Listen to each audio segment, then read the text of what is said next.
This video is basically me using a deep hive body as a funnel. I'm combining two colonies inside during the winter. 96 had a 2018 queen, 41 has a 2020 queen, but they had a difficult time with virosis and they didn't get large enough to get through winter. So what I'm doing is I'm combining. I pulled 96 apart looking for the queen. I found the queen dead in the bottom. And what I'm doing now is I'm taking the frames that came out of 96 and I am shaking them over the hole, the inner cover hole of 90 or 41. And a lot of times they don't automatically go to the hole. Sometimes they want to go away from it. So put it deep over the inner cover. And then if they don't come off, you can brush them. And then you can brush them towards that hole. And eventually they will go in the hole. And once I get all the frames cleaned off, there's a bunch of bees on the floor. And they get tired eventually, end up on the floor. I scrape them up with index card dividers. Using a bee brush, they stick to the brush a lot, so I use this. They don't stick to this. I scrape them up using both hands like that, and then I put them in this container here, and then I put the lid on it. And I can either leave them in there and gather up all the bees that are on the door and put them in my trap door hole, or I can go ahead and dump them in, have an empty container, and scoop up more, or go to the window on the door and then put them in the trap door. And then I also want to mention, if you end up getting a bee in your house, which sometimes I end up doing because if I forgot something, I end up going in the house and I check to see if there's any bees on me.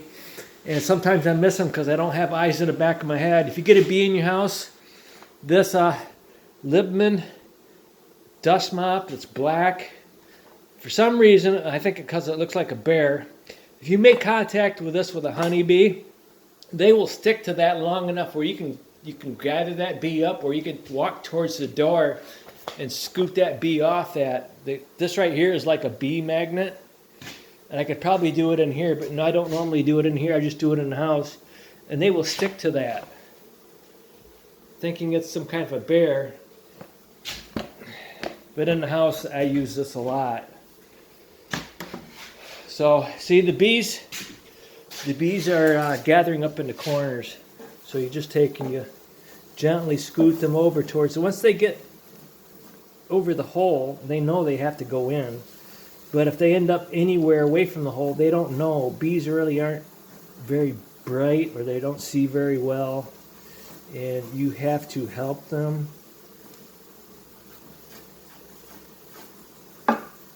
The colder the room is, the better, because you really want them to cluster. When bees come in contact with each other and it's cold, they will cluster until you end up with a large cluster instead of having bees scattered all over.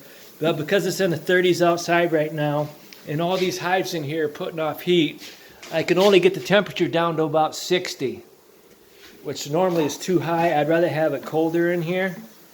But because of the situation today, finding a colony that doesn't have enough bees and finding another colony that has no queen with a lot of bees, I'm combining both of them together, and it may take me an hour to do this, but it's better than having a loss in both of them.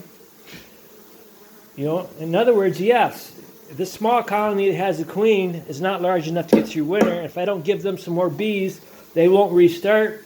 And this other colony that has a queen has no chance of restarting, and I combine them together during the winter. I've saved 2 colonies. How about that? During the winter, inside, saving 2 colonies. It's really easy, okay? Thank you.